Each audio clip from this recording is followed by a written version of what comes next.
అందరికీ నమస్కారం.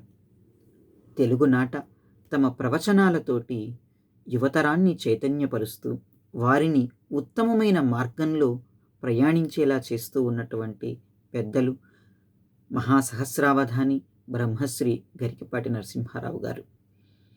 సామాజిక సమస్యల పట్ల మేధావులు గళం విప్పాలని ఆకాంక్షించేటువంటి వారు.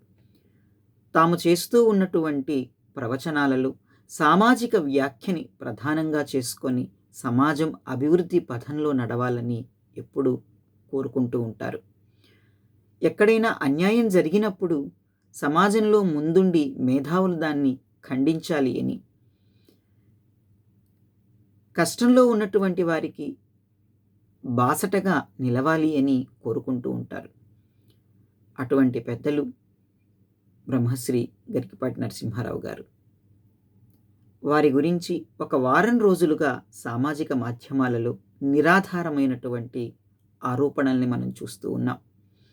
ఆ నిరాధారమైనటువంటి ఆరోపణల్ని ఆధారంగా చేసుకొని వారి వ్యక్తిగత జీవితానికి సంబంధించినటువంటి విషయాలని, వారి ఆదాయ వనరులకు సంబంధించి నిరాధారమైనటువంటి అంశాలని ఆధారంగా చేసుకొని అనేక వీడియోలని యూట్యూబ్లో ప్రసారం చేస్తూ ఉన్నారు.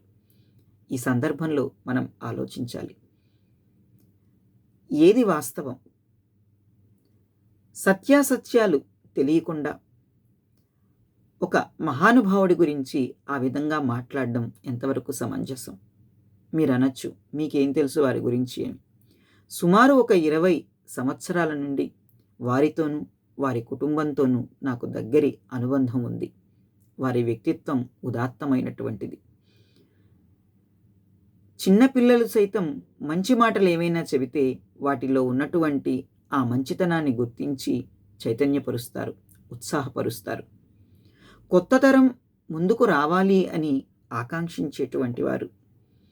సమాజంలో సాహిత్యాన్ని ఒక అద్భుతమైనటువంటి సాధనంగా చేసుకొని సమాజంలో మంచి వెల్లివిరియాలి అని ఆయన ఎప్పుడూ కూడా కోరుకుంటూ ఉంటారు. అలాంటి వారి పట్ల నిరాధారమైనటువంటి ఆరోపణలతో చేస్తూ ఉన్నటువంటి వీడియోలని మనం ఖండించాలి.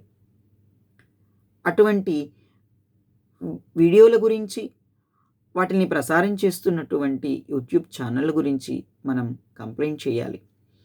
అంతే తప్ప నాకెందుకులే అని ఊరుకుంటే ఎలా? వారి గురించి రకరకాలుగా వస్తూ ఉన్నటువంటి వీడియోలు, తమ వ్యూస్ పెంచుకోవడం కోసం పెడుతున్నటువంటి క్యాప్షన్లు, గురువుగారి యొక్క అభిమానుల్ని, గురువుగారి యొక్క శిష్యుల్ని, గురువుగారిని అనుసరిస్తూ ఉన్నటువంటి వాళ్ళని చాలా బాధిస్తున్నాయి. వీటిలన్నింటినీ చూస్తూ వింటూ విసుగు చెందుతూ ఉన్నటువంటి గురువుగారు గరికపాటి నరసింహారావు గారు ఒకవేళ ఈ ప్రసంగాలను ఆపేస్తే, వారి ప్రవచన కార్యక్రమాలని నిలిపివేస్తే నష్టపోయేది ఎవరు? మనమే. ప్రాచీన గ్రంథాలలో ఉన్నటువంటి సారప్రాయమైనటువంటి అంశాలను తీసుకొని ఈనాటి సమాజానికి అన్వయిస్తూ మనిషి ఉన్నతమైనటువంటి మార్గంలో ప్రయాణం చేసేందుకు వారి యొక్క ప్రవచనాలు ఎంతగానో దోహదపడుతూ ఉన్నాయి. ఒక మాటలో చెప్పాలి అంటే, ఆత్మహత్య చేసుకుందామనుకున్నటువంటి ఒక యువకుణ్ణి సైతం నిరాశ నిస్పృహలు ఆవహించినటువంటి ఆ యువకుణ్ణి ఆత్మహత్యను మాన్పించి ఒక ఆశావహ దృక్పథాన్ని అలవరిచి సమాజంలో అతన్ని ఉత్సాహంగా ముందుకు సాగేలాగా చేస్తుంది. అటువంటి వారి యొక్క ప్రవచనాలు మన తెలుగు జాతికి అవసరం.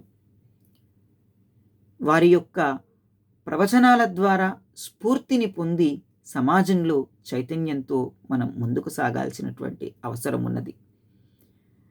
అది భారతం కావచ్చు, భాగవతం కావచ్చు, ఏ కావ్యమైనా కావచ్చు, సామాజిక వ్యాఖ్యతో జనాన్ని జాగృతం చేస్తూ ఉన్నటువంటి గొప్పవారు వారు. అటువంటి వారికి ఈ సందర్భంలో మనం అందరం వారి పక్కనే ఉన్నాము, వారికి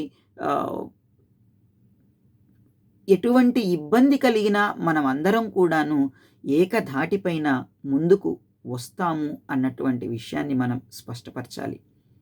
నేను కొన్ని వీడియోలను చూస్తున్న సందర్భంలో చూశాను ఆ కామెంట్లు.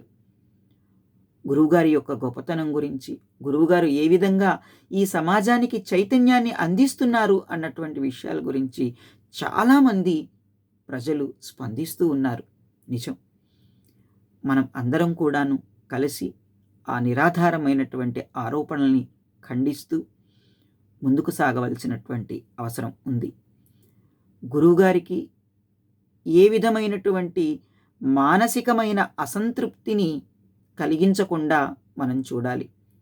ఎందుకంటే వారు ప్రశాంతంగా ఉంటే వారి యొక్క ప్రవచనాల ద్వారా మనం కూడా ప్రశాంతతని పొందుతాం అని చెప్పడంలో ఎలాంటి సందేహం లేదు.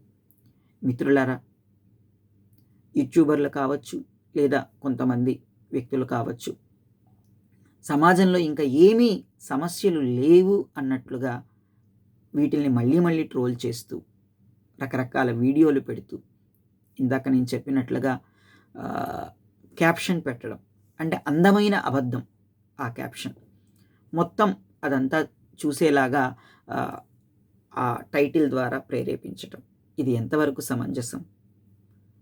విద్యావంతులమైనటువంటి మనం చేస్తున్నది సరైనదేనా? ఒక్కసారి మనల్ని మనం ప్రశ్నించుకోవాలి, ఆత్మ పరిశీలన చేసుకోవాలి. గతానుగతికో లోకః అన్నట్లు ఎవరో ఏదో చెబితే అదే నిజం అన్నటువంటి భ్రమల్లో ఉండకుండా, అనవసరమైనటువంటి వ్యాఖ్యానాలు చేయకుండా మనం వాస్తవాల్ని తెలుసుకుంటే మంచిది. ఉదాత్తమైన వ్యక్తిత్వం కలిగినటువంటి ఆ మహానుభావుడికి మానసిక వ్యధని కలిగించేటువంటి ప్రయత్నం మనం ఎట్టి పరిస్థితుల్లో కూడాను చేయకూడదు. ఎన్ని రకాలైనటువంటి సామాజిక సమస్యలు ఉన్నాయండి. ఎప్పటికీ కరెంటు లేని గ్రామాలున్నాయి, బస్సు రాని ఊళ్ళున్నాయి.